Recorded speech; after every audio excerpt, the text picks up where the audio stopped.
Hey there, it's E Squared Photography. I'm Erin. And I'm Emily, and we are here to keep things simple and fun. One of the biggest questions we always get is how do you know how much to charge your clients?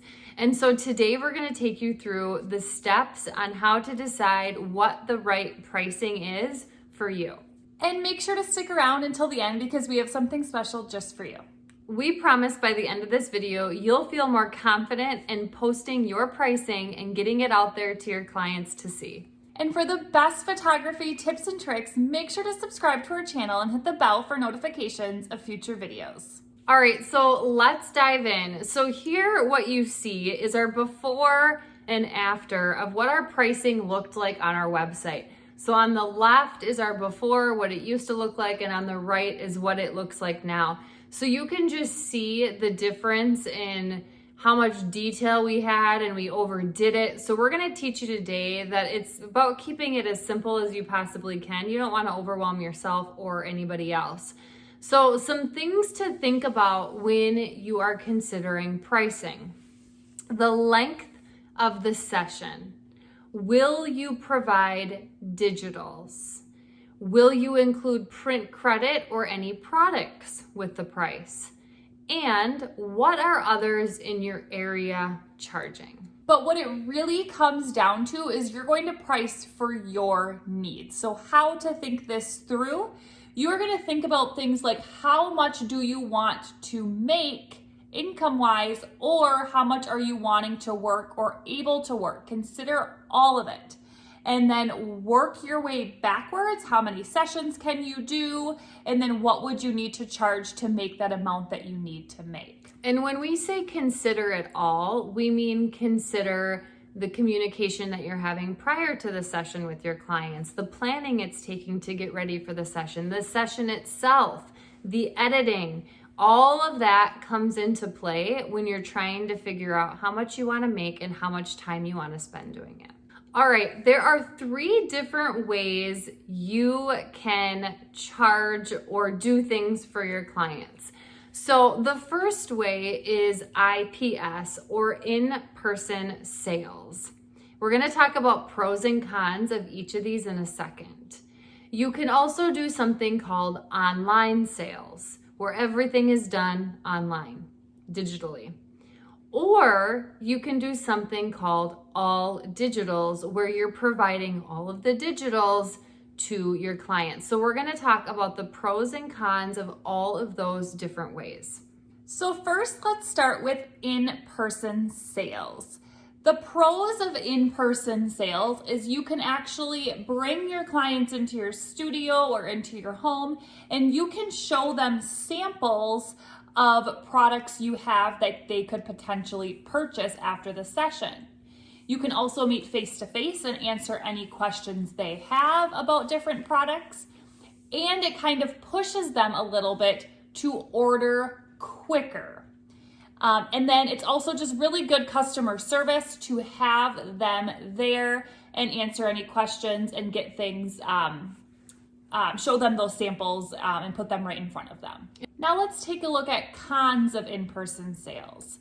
The number one con that a lot of people say is the fear of sales. So you might be too nervous to be too salesy or have to confront people and try to push them to buy, when it's not always very pushy and stuff like that. But we can see how the fear of sales is a con in in-person sales.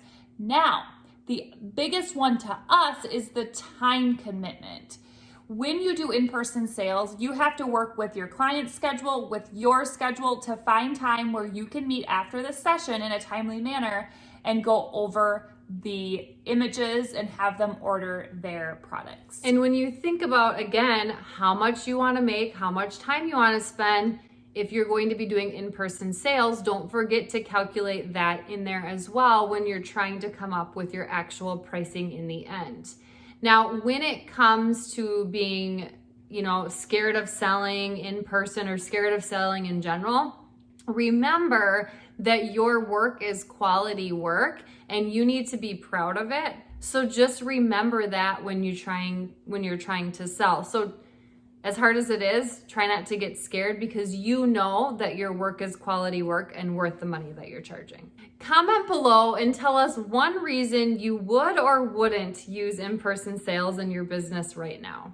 The second type of selling is through online sales. So your client gets their images delivered via an online gallery, and then they can order their products through an online system. So let's first look at the pros of online sales. The first thing is it's quick and easy with less time spent. You don't have to set up those meetings with them. You are just sending them the gallery and they can order what they want through the gallery. The next pro is you have the ability to allow clients to order prints and the lab does all of the work for you. So the client orders the prints, they go into the shop and they can be delivered directly to them. And then the last pro is your clients can download digital. So through online sales, you can give the option for them to purchase digital product or digitals through you, and they can actually download those right through their online gallery. All right, now to look at some cons of online sales. Online sales can potentially cause lower sales because you're not face-to-face with them, showing them the products that they could potentially buy. They're just seeing pictures of the products probably through something you sent them or through the online gallery. There's no face-to-face to meet with your clients and show the products, kind of what I just said. And then you have clients that might not order even though they're getting the option to order. They still might not order. And then you also have more time up front setting up the online ordering process through your gallery site or your lab or whatever it might be. Now let's talk about what it means to sell all digitals. So basically, you're selling the digital copies of the files of the images that you took, okay? So let's talk about the pros. The profit is easy to predict. You're probably gonna have a one flat rate, and that's what, for the most part, is going to be what you charge. And it's pretty easy to predict how much you're gonna make from each session you do. It's definitely less time commitment. You're not organizing things through a virtual viewing gallery. You are not meeting in person with people and setting aside that extra half hour to hour of time for every single session. So it does save time. When it comes to the cons of selling all digitals, clients order from maybe not so great labs, making your work look not so great when it's hanging up in their home or they're sharing it with whoever. They're not ordering through those professional labs that you would order through for them. There's no face-to-face to help answer any detailed or specific questions. So you're just not providing that extra customer service this way. And probably not as much money is going to be made here because you aren't selling the prints and things like that. So none of these are wrong. None of them are necessarily right. You will need to do what fits best for you. So let's talk about what we do so you can kind of get an idea of what we do. We do online sales. So what happens is we set up a virtual viewing party, we call it. We send them an invite so they know when their gallery is going to be sent to them. We kind of amp it up, try to have everyone there to be present for when the email arrives in their inbox. They get a little slideshow of their images and then they get to sort through their images. We also, with this, give them a very, very small amount of free digitals. And then we give them a print credit to use through us. So that encourages them to purchase, and they still have a little bit of digitals to download, and they also have the option to purchase all digitals as well through that gallery. And when giving a print credit, let's say you give a $20 print credit, a $50 print credit, whatever it might be, that's free money to them. They get excited. If you had a $50 gift card to Amazon, but you knew you could spend whatever amount, you're gonna get excited because you have free money. You're gonna look to buy something at least, and then hopefully you make money off of that sale. So let's just review what we do. So we do online sales. We give them few digitals and print credit, which helps them buy. And it saves us a lot of time with in-person sales meetings, and we have found we frequently still sell and make more money here. Another small piece of advice that we want to give you is check out what others in your area are charging.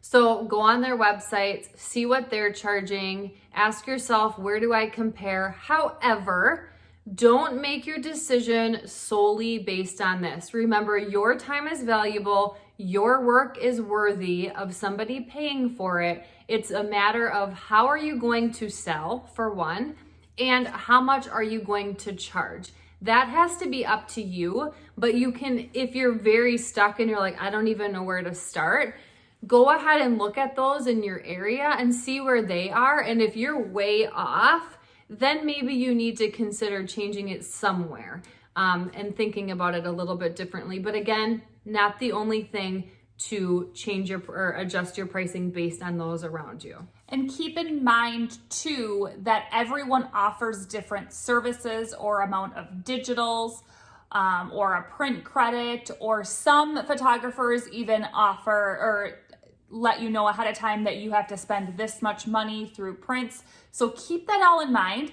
Do some research. It doesn't even have to be local, but it could be anywhere. Do some research and see what just sounds and feels good to you with what you're offering them. And then you can set that price. And you might see somebody in your area, after you've calculated how much you think you should charge for a session, you might see somebody in your area charging $2,000 more. And you're like, where is that money? Like, how are they charging that much? That could include prints, that could include extra time, that could include extra outfits, that could include 2 sessions. So really do your research and make sure that you're not just changing it based on what those in your area are doing, but it's a good idea to look around as well. And then one last bonus thought for you is think about how often you will raise your prices and when. And what we do in situations like this is we know we can actually raise our prices when we're in high demand. If we book up super quick, we know we probably could be charging more. And as far as it goes for us, when we change our prices, we typically wait to change our prices until our end of our really busy season when we're gonna start up fresh again.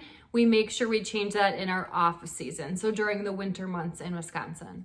And then the last thing, pricing for your needs is so important. Don't forget that. Price so you can make what you need to make for your time. We hope that video was helpful and you are leaving here today with some new ideas on how to approach pricing for your clients. Now, if you are a new photographer, we had talked about how we do have something special just for you. In the description below, you can find a link to our free business checklist of things that we think and feel are the most important to do when you're first starting your photography business. And if you like this video today, make sure to subscribe and share with a friend so we know to make more videos just like this one. And you can also follow us on our Instagram page at e2photography. And we will see you next time.